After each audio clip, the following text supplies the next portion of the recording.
నమస్తే. ప్రస్తుతం మనతో పాటు సీనియర్ జర్నలిస్ట్ జగదేవ్ గారు ఉన్నారు. ఆయనతో మాట్లాడదాం. నమస్తే సార్. నమస్తే. సార్ పిఠాపురం వర్మ ఇప్పుడు చాలా ఫేమస్ అయిపోయారు. అంటే పిఠాపురంలో పవన్ కళ్యాణ్ పోటీ చేసినప్పటి నుంచి. కానీ ఇప్పుడు ఆయన ఒక మాట అంటున్నారు ఏంటంటే టీడీపీకి ఒకవేళ ఎన్టీఆర్ రావాలి అనుకుంటే ఒకవేళ వస్తే మేము ఆహ్వానిస్తాం. సినిమాలు మానేసి టీడీపీకి పనిచేయమని చెప్పండి, పదవి కూడా ఇప్పిస్తా అని చెప్పేసి అని అంటున్నారు. అసలు ఏంటి సార్? అంటే ఆయన ఏ సందర్భంలో ఇలా అన్నారు అంటే నేను అనుకున్నది ఏంటంటే ఎన్టీఆర్ గారిని తొక్కేశారు, ఎన్టీఆర్ గారిని టీడీపీ సముచిత స్థానం కల్పించట్లేదు, ఆయన క్యాన్వాసింగ్ చేస్తుంటే ఇంకా బాగుండేది అని రకరకాల వార్తలు. అంటే ఇవన్నీ కూడా టీడీపీలో చీలికలు తేవడానికి చేసే ప్రతిపక్షాలు ప్రత్యర్థుల కుట్రలో భాగంగా ఈ స్టేట్మెంట్స్ అన్నీ కూడా. ఎందుకంటే గతంలో కొడాల నాన్నగారు కూడా ఎన్టీఆర్ గారి ఆయన ఫోటోను వాడుకున్నారు, జూనియర్ ఎన్టీఆర్ గారి ఫోటోని వాళ్ళ వైసీపీకి సంబంధించి దాంట్లో. అప్పుడు కూడా ఇలాగే ఇద్దరు ముగ్గురు ఏమండి ఎన్టీఆర్ గారిది కొడాల నాన్నగారు వాడుకున్నారు, ఎంతవరకు కరెక్ట్ అని బాలయ్య బాబు గారు అడిగితే నన్ను అడుగుతారంటే మీరు తన్నే అడగాలి ఆ క్లారిటీ. ఎందుకంటే నా ఫోటో నా పర్మిషన్ లేకుండా వాడే ఎందుకంటే ఆయన అడగాలి. మేబీ కొడాల గారికి జూనియర్ ఎన్టీఆర్ గారికి ఉన్న సత్సంబంధాల దృష్ట్యా అడగకపోయి ఉండొచ్చు. అది పెద్ద ఫోటోలో ఏముంది, ఒక సినిమా హీరోగా క్యాజువల్గా వాడారు అనుకోవచ్చు. కానీ చంద్రబాబు గారి మిసెస్ని భువనేశ్వరి గారిని అసెంబ్లీ సాక్షిగా అవమానించిన తర్వాత ఎన్టీఆర్ గారు ఒక వీడియో రిలీజ్ చేశారు. ఏదైనా ఇది కరెక్ట్ కాదు, ఫ్యామిలీ విషయాల్లో మాట్లాడడం కరెక్ట్ కాదు, సొంత విషయాల్లో మాట్లాడడం ఇంతకన్నా కరెక్ట్ కాదు, దట్టు ఒక మహిళకి అలాగా చేయడం అనేది ఎంతవరకు కరెక్ట్ అన్నట్టు కూడా ఆయన మాట్లాడాడు. అంటే ఎవరిని పేర్లు పెట్టకుండా సందర్భాన్ని ఉద్దేశించి మాట్లాడాడు. అయింది. ఇప్పుడు ఇవన్నీ వ్యాఖ్యల మీద ఎట్లా ఉంటుందంటే ఎన్టీఆర్ మా హక్కు మావాడు. ఎందుకు? ఎన్టీఆర్ గారు తాతగారు పెట్టిన పార్టీ. కాకపోతే ఎన్టీఆర్ అసలు వారసుడు, ఎన్టీఆర్ మహానటుడు సీనియర్ ఎన్టీఆర్ గారు అసలు వాడు జూనియర్ ఎన్టీఆర్, ఆయనకి పగ్గాలు అప్పగిస్తే అన్నీ బాగుంటాయి అని చెప్పి చాలామంది వైసీపీలో ఉన్న వాళ్ళు స్టేట్మెంట్లు ఇచ్చారు, పేర్లు అనవసరం. అయితే లోకేష్ గారు అసలైన వారసుడు కారు అని కొంతమంది స్టేట్మెంట్. పోనీ కాదు, ఎందుకు కారు? ఇప్పుడు కొంతమందికి ఓన్లీ ఆడపిల్లలే ఉంటారు, కొడుకులు ఉండరు. అప్పుడు మనవలు వారసులు కాకుండా పోతారా? అంటే ఆస్తుల వరకే వారసులా? ఇట్లాంటి వాడికి వారసులుగా ఉండరా? పోనీ లోకేష్ గారికి డైరెక్ట్గానే ఆ పదవి ఇచ్చేశారా? ముందు ఆయన తిరిగాడు, జనాల్లో ఉన్నాడు, తిరుగుతున్నాడు, పాదయాత్ర అన్నాడు, యువగలం అన్నాడు, కాలేజీలకి ఫంక్షన్ హాల్కి పెద్ద పెద్ద ఇన్స్టిట్యూట్లకి వెళ్ళి అక్కడ డిబేట్లో పార్టిసిపేట్ చేయడం, నేషనల్ మీడియా ఇంటర్వ్యూ చేయడం, ఇవన్నీ చేశాడు.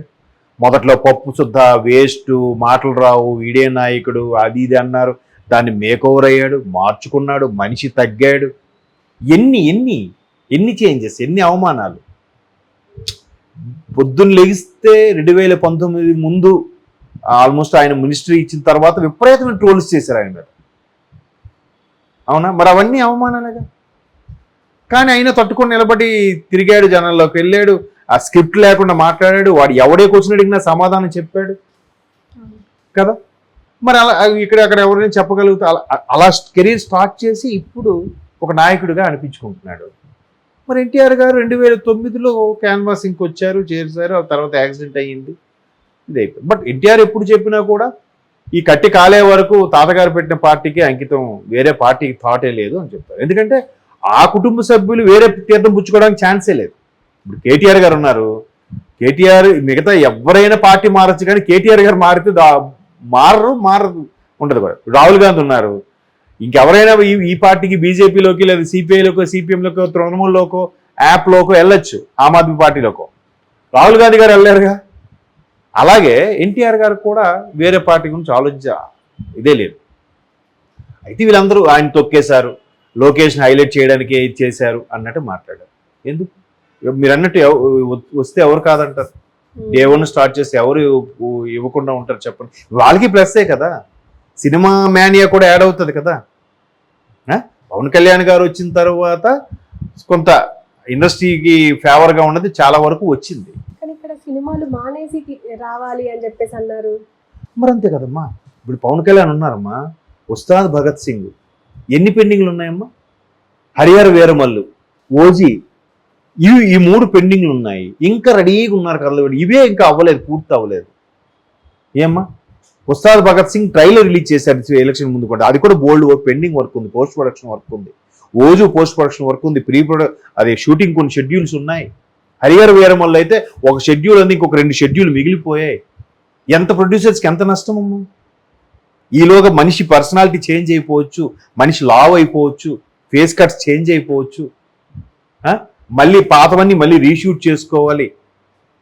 మరి అవన్నీ ఆయన ఆఫీసే వచ్చాడుగా. ఇప్పుడు ఎన్టీఆర్ గారికి ఎన్ని సినిమాలు ఉన్నాయి? దేవరా పార్ట్ 1, పార్ట్ 2, మొన్న ఇంకా ట్రైలర్ చేశారు. పార్ట్ 1 ఇంకా పూర్తిగా పోస్ట్ ప్రొడక్షన్ వర్కే అవ్వలేదు.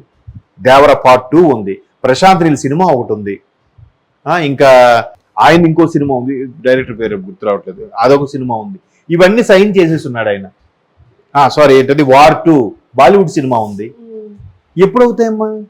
ఈ ప్రొడ్యూసర్లు ఏం చేస్తారు? కేసేస్తారు ముందు. బాబు నువ్వు రాజకీయాలు కాదురా అని ముందు మాకు కట్టు, లేదా మేము ఇచ్చిన అడ్వాన్స్ తిరిగి ఇచ్చే అని కేసేస్తారు. ఎవరు పడతాడు? ఇప్పుడు డెవిల్ ఆడియో ఫంక్షన్కి కళ్యాణ్ రామ్ గారికి అడిగారు, తమ్ముడు ఏంటి నెక్స్ట్ ఎలక్షన్స్లో పార్టిసిపేట్ చేసే క్యాన్వాసింగ్ ఉందా, ఎందుకంటే మీ పార్టీ కాబట్టి అంటే అవునండి, కానీ తమ్ముడు వెసులుబాటు చూసుకొని అడగాలని చెప్పాడు ఆయన. పాపం కళ్యాణ్ రామ్ అంత తప్ప ఎందుకు? ఎన్నో సినిమాలు కమిట్ అయిపోయారు, అవి అయిపోతే సరే ఇప్పుడు డబ్బింగ్ చెప్పుకోవాలా? సినిమాలు యాక్ట్ చేస్తే అయిపోయిందా? డబ్బింగ్ చెప్పుకోవాలా? పాటలన్నీ లాస్ట్లో తీస్తారా? కొన్ని ఫైటింగ్ సీన్స్, లెందీ సీన్స్ అయితే మళ్ళీ అవి కూడా లాస్ట్లో తీస్తారా? ఎందుకు? స్టోరీ పరంగా అన్నీ అయిపోతే అవి కావాలంటే ఏవైనా ఇబ్బందికర పరిస్థితులు వస్తే కట్ చేసుకోవచ్చు, కొంచెం షార్ట్ కట్ చేసేవచ్చు అవసరం అనుకుంటే, వాటిని లేపేయచ్చు అనే ఉద్దేశంలో కూడా అవన్నీ లాస్ట్లో తీసుకుంటారు. మరి అవన్నీ ఎప్పుడు చేస్తాడు? అవన్నీ అవ్వాలంటే కనీసం 40 రోజులైనా క్యాన్వాసింగ్ పార్టిసిపేట్ చేసి 40 రోజులు గ్యాప్ వస్తే సినిమాలు ప్రొడ్యూసర్ నష్టం కాబట్టి తమ్ముడిని అడిగి చెప్తా ఉన్నాడు. దాన్ని వీళ్ళు ఎలా చేశారు? వీళ్ళిద్దరికి ఆడడానికి ఇష్టం లేదని చెప్పి డెవిల్ సినిమాని సరిగ్గా ఆడనివ్వలే కొంతమంది ఫ్యాన్స్. అయితే డెవిల్ సినిమా చాలా బాగుంటుంది దేశభక్తికి సంబంధించి. వాళ్ళు ఎందుకు అలాగని వాళ్ళు తండ్రిని ఒక పార్టీకి పంపించి కొడుకు ఇంకో పార్టీ, ఇప్పుడు బన్నీ గారి వ్యవహారం అదే కదా నలుగుతుంది. ఒకవైపు అల్లు అరవింద్ గారు పవన్ కళ్యాణ్ ఫేవర్గా ఇక్కడికి వెళ్ళారు, పిఠాపురం వెళ్ళారు, ఆయన అక్కడికి వెళ్ళారు, రాయలసీమ వెళ్ళాడు ఆయన బన్నీ గారు, నాకు ఎప్పటి నుంచి ఈయన మిత్రుడు వస్తానని చెప్పానని. అలా లేదు కదా వీళ్ళు. ఎన్టీఆర్ ఒక పార్టీకి సపోర్టు, కళ్యాణ్ రామ్ ఒక సపోర్ట్గా ఇచ్చేది, న్యూట్రల్గా ఉండిపోయారు, స్తబ్దుగా ఉండిపోయారు కదా. అంటే దాని అర్థం ఏంటి? ఇప్పుడు వాళ్ళు హరికృష్ణ గారి పిల్లలుగా, హరికృష్ణ గారు టీడీపీ వ్యక్తిగా, తాతకి మనవలు తగ్గ మనవలుగా టీడీపీలోనే ఉంటారు. పోనీ లేరు అనుకుందాం, వేరే పార్టీకి వెళ్ళలేదుగా. ఒకవేళ ఎక్కడికి వచ్చినా ఎవరైనా డే 1 నుంచి కార్యకర్తగా చేయాల్సిందే, చేసి వస్తేనే వాళ్ళకి కూడా వెయిటేజ్ ఉంటుంది. లేదంటే నెపోటిజం లాగా ఇక్కడ కూడా రాజకీయాల్లో కూడా నెపోటిజం అనేస్తారు సింపుల్గా. అవునా కదా? నెపోటిజం అనేది చాలామంది సింపుల్గా వాడేస్తారు కానమ్మా, అది నిలబెట్టుకోవడం చాలా కష్టం. అసలు సాధారణంగా వచ్చిన హీరో కన్నా ఆ హీరోకి ఇంకెక్కువ ఎక్స్పెక్టేషన్స్ ఉంటాయి, వాడే చాలా ఇబ్బంది పడాలి. మొదట్లో అసలు రామ్ చరణ్ నెపోటిజం అన్నారు, ఇంక వీళ్ళందరూ జోవియల్గా సరదాగా ఉన్నారేమో కానీ రామ్ చరణ్ ఇంకెక్కువ ఇబ్బంది పడ్డాడు ఆయన వీళ్ళందరితో పోల్చితే, even compare to Bunny and ఎన్టీఆర్తో పోల్చినా కూడా. ఎందుకంటే ఎన్టీఆర్ గారు ఏంటంటే అప్పుడు ఒక టాక్ ఉండేది, సరిగ్గా కుటుంబం పట్టించుకోవట్లేదు, ఈయన స్వతహాగా డెవలప్ అయ్యాడు, ఈయనకి ఇది అవుదా అని కూడా టాక్ ఉండేది, ఎంతవరకు వాస్తవమో తెలియదు. సో ఆయన మీద అంత ప్రెజర్ లేదు. ఓకే, బన్నీ ఒక ప్రొడ్యూసర్ కొడుకుగా, అల్లు రామలింగ గారు అంటే ఒక సీనియర్ మోస్ట్ యాక్టర్ కమెడియన్గా వాళ్ళ అబ్బాయి కాబట్టి బన్నీ గారికి కూడా అంత ప్రెజర్ ఉండేది కాదు. బట్ మెగాస్టార్ కొడుకు, అన్ని ఎలిమెంట్స్ బాగా చేయగలిగే మెగాస్టార్ కొడుకు అంటే ఎంత ఎక్స్పెక్టేషన్ ఉంటుంది? అది రీచ్ అవ్వాలి, నిలబెట్టుకోవాలి. చిరంజీవి గారు చేసిన డ్యాన్స్లో 10% అని చేయకపోతే వీడేం చిరంజీవి కొడుకు రా, అసలే డ్యాన్స్ వేయలేకపోతున్నాడు అనేస్తారు. చిరంజీవి గారు యాక్టింగ్లో 10% అని చేయకపోతే వీడేం చిరంజీవి కొడుకు రా అనేస్తారు. ఎన్ని ఉన్నాయి కదా. నెపోటిజం అనేది చాలా సింపుల్గా అనేస్తారు, కానీ అదే చాలా కష్టం. ఇప్పుడు రవితేజ గారు ఉన్నారు, సొంతంగా డెవలప్ అయ్యారు, దానికి ఏం అయితే క్లిక్ అయ్యారు, ఓకే, అవ్వకపోతే ఏమీ లేదు, ఆయన ఎవడు అనేవాడు లేడు, నానిని రవితేజ గారిని. కానీ ఇంక అలా కాదు కదా, ఒక పార్టీకి వెళ్ళినా డిగ్నిఫైడ్గా ఉండాలి. ఎవడే చిరంజీవి గారు అబ్బాయిరా, ఆ పొరపాటున ఒక పార్టీకి వెళ్ళి చిన్న సరదాగా ఒక పెగ్గేసిన చిరంజీవి గారు అబ్బాయి పెగ్గేశాడు, ఇంక నాన్నమాట. కాబట్టి అలాగే రాజకీయాల్లో కూడా నెపోటిజం అంటే అందరికీ రాదు. వాక్చాతుర్యం ఉండాలి, లౌక్యం ఉండాలి, నేర్పు ఉండాలి, తెలివితేటలు ఉండాలి. ఒకడొకరు మొక్క మీద బురద జల్లేసినా తుడుచుకెళ్ళిపోవాలి, తిరిగి బురద జల్లడానికి రెడీగా ఉండాలి. ఎన్ని అవమానాలు పడాలి, ఎన్ని ట్రోల్స్ భరించాలి కదా. కాబట్టి నిజంగా వర్మగారు అనడం తప్పేం లేదు. ఎదుటి వాళ్ళు అడిగిన ప్రశ్నకి ఈయన చెప్పిన సమాధానం తప్ప డైరెక్ట్గా ఎన్టీఆర్ గారు రావాలని ఆయన ఏం అనలేదుగా. ఎవరు వచ్చినా పార్టీలో కష్టపడి వస్తే వాళ్ళందరికీ అవకాశం ఇస్తారు, తర్వాత వాళ్ళు నిలబెట్టుకోవాలి.